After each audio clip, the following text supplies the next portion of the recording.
based on abolitionism. By Jeffrey L. Pasley, as published in the Encyclopedia of Conspiracies.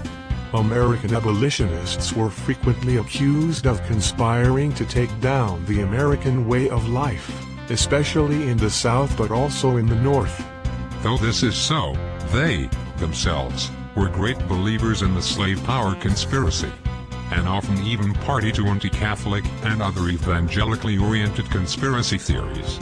Improbable as it may seem from a modern vantage point, the heroic opponents of slavery were commonly depicted in the terms reserved for conspiracy theories' most despicable villains. For example, witches, the Illuminati, and communists. South Carolina's William Henry Drayton pictured these conspirators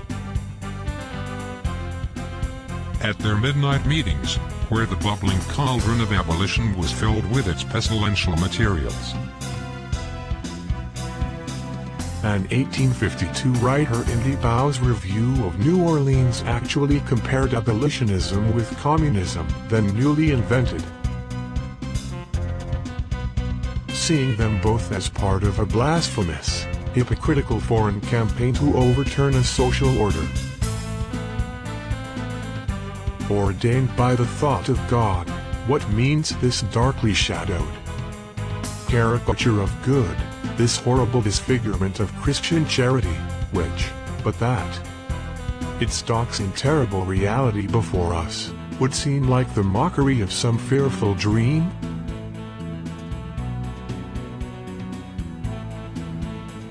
From the Haitian Revolution on, slave rebellions, real and imagined, have been widely blamed on abolitionists, sometimes for just inspiring slaves from afar, but increasingly, over time, for direct intermeddling with them. Some Southerners even charged abolitionists with their slaves' day-to-day insubordination, as well as the harsh discipline allegedly necessary to suppress this insubordination. Indeed, pro-slavery publicist Edmund Ruffin argued in 1857 that only abolition action prevented slaves from being the most comfortable, contented, and happy laboring class in the world. Ruffin and other white Southerners envisioned the abolitionists as a vast network of open agitators and allied secret agents who had fanned out across the South, undercover as salesmen, ministers, and teachers, and coaxed slaves to escape or, better yet, slaughter their masters. There is no neighborhood in the southern states into which Yankees have not penetrated, claimed Ruffin, and could freely operate as abolition agents. This was a ridiculously inaccurate statement, of course, since by the time this passage was written it had long since become illegal as well as unsafe in most of the South to oppose slavery, or even unenthusiastically support it. Abolitionists in the North spoke and wrote in public forums, but were always suspected of secret designs and hidden agendas. Funding and organizing the subversion of slavery in the South was one accusation. Others included complicity in a British plot to break up the Union and/or a secret Federalist stratagem to destroy the Democratic Party. Not surprisingly, these anti-abolitionist theories often came from the ranks of Northern Democrats eager to retain the favor of their Southern wing. Before detailing some of the more specific beliefs about the abolitionists, it is vital to put them in more realistic perspective than anti-abolitionists usually provided. The idea of abolitionist involvement in engineering civil rebellion was mostly a fantasy, even in the case of the one abolitionist, John Brown, who actually tried it. Radical abolitionists were commonly sincere religious pacifists. Before Brown's activities in the 1850s, almost no hard evidence exists of plots or non-defensive violence instigated by Northern abolition activists.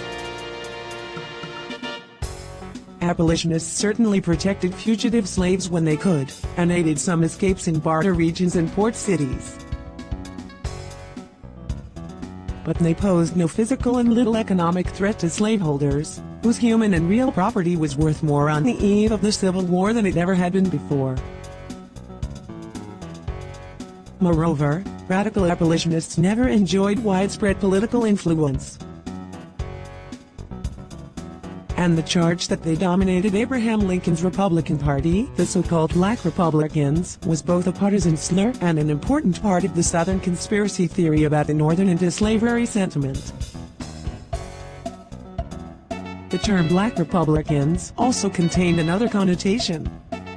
It was the habit of all slavery's defenders and their political allies to conflate any degree of opposition to slavery with the most radical forms of abolitionism and egalitarianism they could imagine. So politicians and writers taking the much more widespread free soil position, opposing only slavery's further expansion, were treated as outright abolitionists, and those who showed any degree of concern for black rights were likely to be denounced as advocates of full social equality with blacks and amalgamation of the races. It should be noted that the situation as described above took several decades of U.S. history to fully develop. Negative attitudes and outlandish beliefs about abolitionists had long circulated in areas like the Lower South and the Caribbean, where the extremely large slave populations left whites feeling nervous and outnumbered. These conspiracy theories became far more widespread with the radicalization of anti-slavery that took place in the 1820s and 1830s.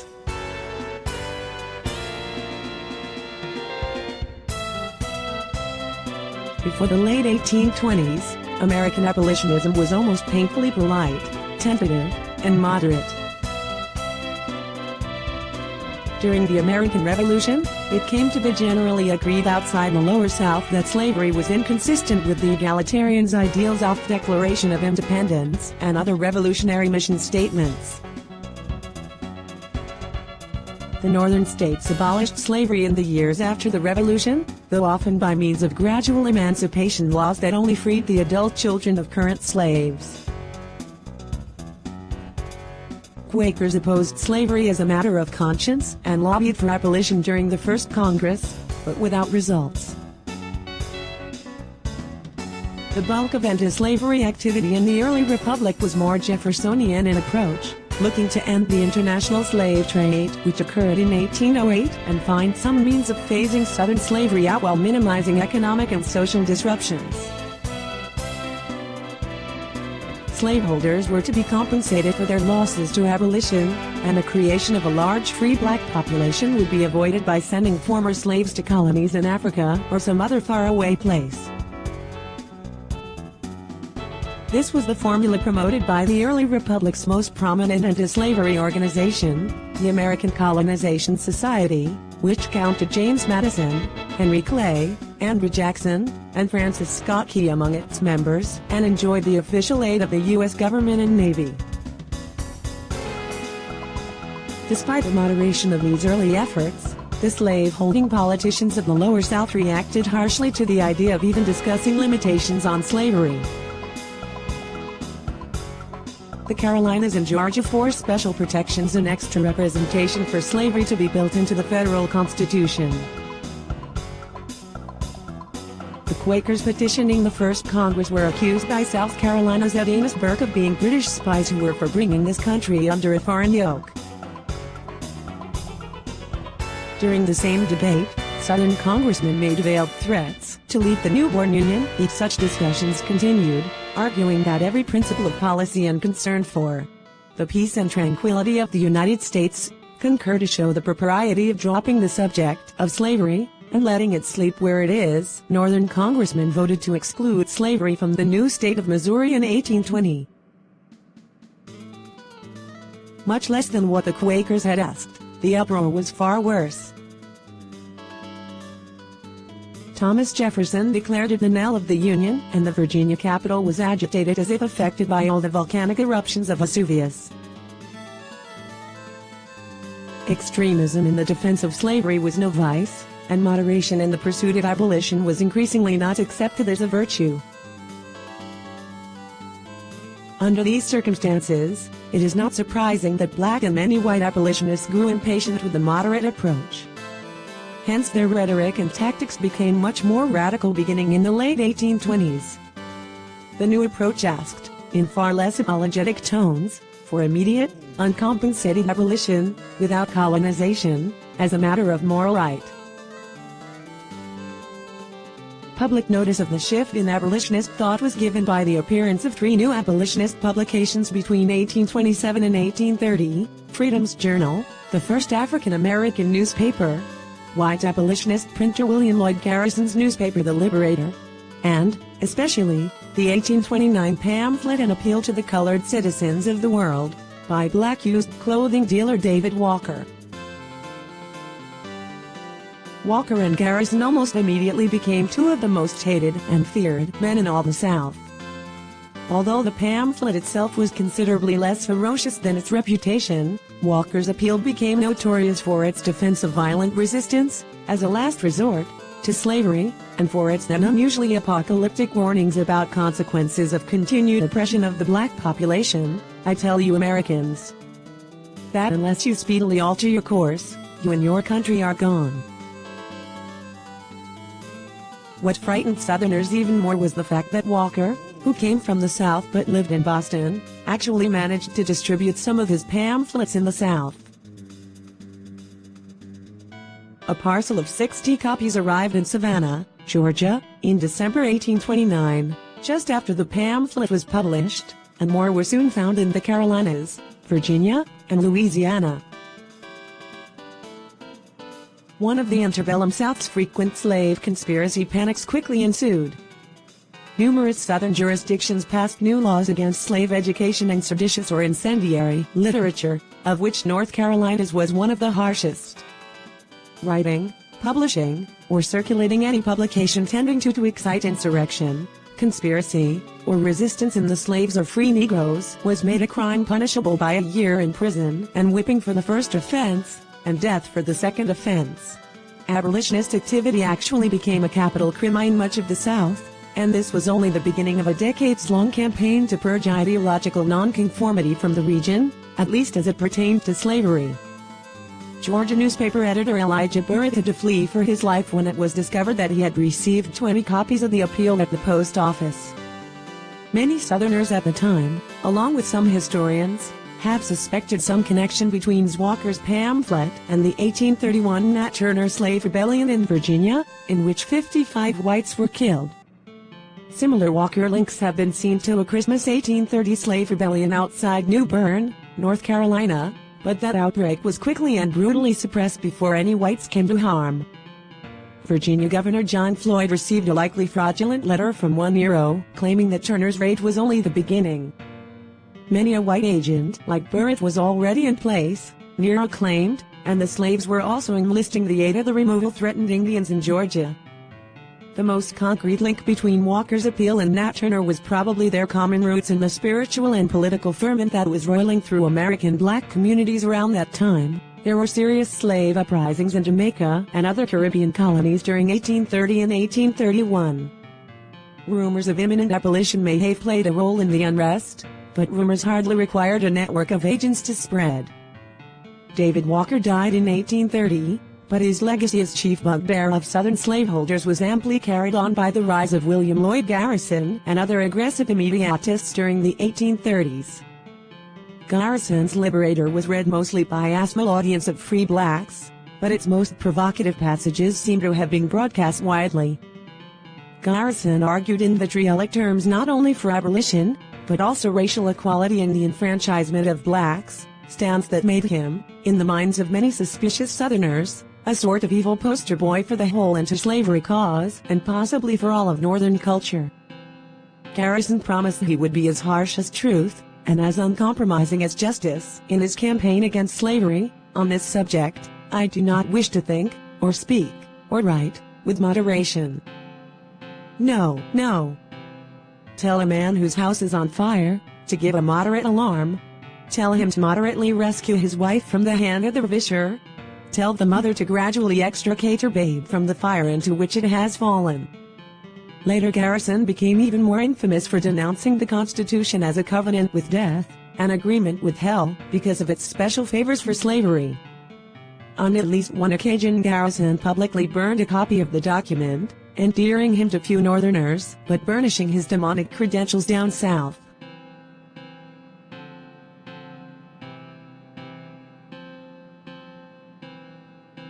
The new radical abolitionists were by and large products of the Protestant religious revival known as the Second Great Awakening. Following the example of the evangelists who had spread the awakening, abolitionists developed an aggressive, media-savvy campaign of moral suasion aimed at converting white Americans to their cause. The American Anti-Slavery Society was founded for this purpose in 1833, and well-funded by wealthy businessmen such as the Tappan Brothers of New York. The new abolitionists sent hundreds of petitions to Congress asking for the abolition of slavery in Washington, D.C., where there was no constitutional question of states' rights to get in the way. At the same time, beginning in the mid-1830s, they unleashed a multimedia assault on American public opinion the likes of which no one had ever seen before. Anti-slavery newspapers, magazines, pamphlets, slave narratives, touring speakers, musicians, songs, plays, and novels were all thrown into mix. In the process, the abolitionists became probably the first political group of any kind to send what we now call direct mail solicitations, or junk mail, literature sent directly to citizens that the citizen did not request. Most controversially, the abolitionists sent their literature into the South, usually in defiance of local laws passed a few years earlier. The Southern reaction to this campaign showed the depth of slaveholders' fears about slavery. Even though slaves were 90-95% illiterate and alleged to be deeply loyal to their masters, Southern leaders seemed to entertain the possibility that a few words on paper might bring down their whole house of cards. They became much more aggressive about taking the position that any discussion of slavery in any context was incredibly dangerous, a form of attempted murder against all Southern whites. Abolitionist mailings were regarded in the same light that later generations would see letter bombs or pornographic spam email. Northern capitalists were bankrolling the transmission of disruptive, alien values into decent American communities. Tennessee slaveholder and President Andrew Jackson thought that the abolitionists ought to atone for this wicked attempt with their lives. Southern postmasters refused to even handle this stuff, and matters were soon arranged politically so that they would not have to make the choice to violate their oaths of office. In July 1835, the Charleston, South Carolina, postmaster put the abolitionist mailings in a separate bag, and that night a mob of so-called lynchmen, led by former Governor John White Wilson, broke in and stole it. They then proceeded to make that incendiary literature live up to the term, making a bonfire with it that was cheered by some 2,000 spectators. Allegedly to protect the other less inflammatory mail, the Charleston postmaster asked that the Postal Service not accept further abolitionist mailings for the South into the system, and the postmaster in New York City, where the American Anti-Slavery Society was based, agreed. Postmaster General and Democratic political strategist Amos Kendall endorsed this decision and made it official policy. It was a federal crime to interfere with or refuse to deliver the mail, but Kendall argued that while federal officials had an obligation to execute the laws, they had a higher obligation to the communities in which they lived. If federal laws were perverted to destroy local communities, as the abolitionists allegedly had done, it was patriotism to disregard the laws. John 271. Southerners also began to insist that the North impose Southern-style restrictions on abolitionist free speech. Between 1834 and 1837, the Free States endured an intense wave of anti-abolitionist rioting, much of it not spontaneous but orchestrated by Democratic politicians. Georgia Democrat John Forsyth wrote to New York presidential hopeful Martin Van Buren suggesting that a little more mob discipline of the white incendiaries would be wholesome. A portion of the magician's skill is required in this matter. And the sooner you set the imps to work the better. Van Buren's imps got to work. Beginning in 1834, they organized public meetings against abolitionism all over the North, and also orchestrated hundreds of riots and other acts of violence aimed at stopping the abolitionist media campaign, with abolitionist lecturers, meetings, and newspapers the primary targets. Not all of these attacks needed to be arranged, but it was frequently noted that many of the mobs consisted of not street thugs but pillars of the community, gentlemen of property and standing. The tragic culmination of this anti-conspiracy was the 1837 riot that killed one especially persistent abolitionist editor, Presbyterian minister Elijah P. Lovejoy, who was shot defending a new printing press. Earlier mobs had destroyed 3 others, in Alton, Illinois. The controversy only died down once abolitionism was once again forced partly back into the political closet. This was one goal of the mail ban, and the main objective of the so-called gag rule that Congress imposed from 1837 to 1844, automatically tabling all petitions about slavery and thus preventing their official consideration. Though Congress was able to avoid the slavery issue until the Wilmot Proviso reopened it in 1846, neither the issue nor the abolitionists nor fear of the abolitionists went away until after the Civil War. During the late 1830s and 1840s, some anti-slavery activists became disenchanted with moral suasion and split with the Garrisonians, turning to the strategy of creating an anti-slavery political party. The political abolitionists also had difficulties with the increasingly prominent role of non-traditional political actors, blacks and women, in the movement. At the same time, Southern fears of anti-slavery conspirators and Southern intolerance of dissent grew worse by the year. No proselytizing was required to get in serious trouble with the pro-slavery thought vigilantes. In 1856, respected University of North Carolina Professor Benjamin Sherwood Hedrick, and a colleague who defended him, were forced out of their jobs. Hedrick had admitted, in response to a question, that he might have voted for Republican candidate John C. Fremont, if Fremont had even been on the ballot. As Southern intransigence deepened and the slave power seemed to grow stronger, abolitionists became more attracted to the direct action strategies of which Southerners had long suspected them. Yet while rescuing fugitive slaves or moving west to keep Kansas free became popular missions for some, the idea that vile emissaries of abolition, working like the moles under the ground, were out engineering rebellions and stealing large numbers of slaves remained chiefly a Southern conspiracy theory. The famed Underground Railroad, for instance, was promoted almost as heavily by pro-slavery editors and politicians as it was by the abolitionists. There really was a network of people in the North, especially in Ohio and other states near slave territory, who helped escaped slaves make their way north, but it was never as large, well-organized, or elaborate as the term Underground Railroad suggests. The modern practice of designating historic homes of abolitionist sympathizers as stations along established lines exaggerates the historical reality. Abolitionists often used the new metaphor of a railroad to describe the coming of freedom as a train that was moving forward and could not be stopped. "Get Off the Track" was a popular abolitionist song, especially as performed by the anti-slavery singing stars, the Hutchinson Family Singers. Abolitionist publications liked to tweak Southern fears by running joke advertisements for fictitious railroads like the Liberty Line, with many veiled references to the aid that escaped slaves would be given and a satirical drawing of blacks and whites riding in a literal train. Once John Brown supplanted William Lloyd Garrison as chief abolitionist archetype in Southern conspiracy theories after the 1859 raid on Harper's Ferry, secession and Civil War came to seem absolutely imperative to many Southerners. Here was just what they always knew the abolitionists wanted. Brown's plan for his Provisional Army of the North called for an armed assault on slavery in which a few northern whites and free blacks would set off a bloody race war. The plan failed dismally, of course, but it had the backing of wealthy, important men back in New England.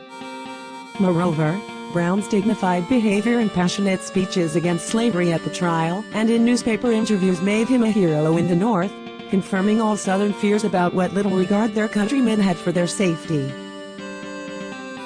Southerners had been chilled by some of the implements that Brown had with him when captured, such as hundreds of custom cast iron pikes to be handed out to freed slaves, and a map full of mysterious marks at locations all over the South.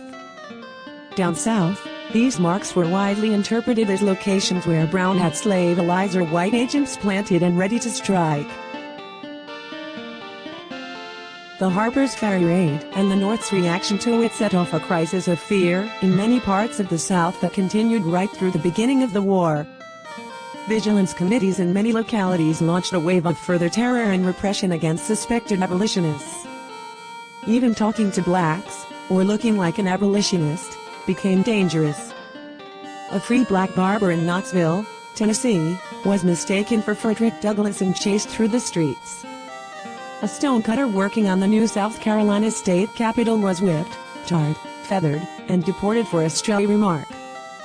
This was the mood of South Carolina when Abraham Lincoln was elected president in 1860, in a four-way race that allowed to him to win even though he received no Southern votes at all.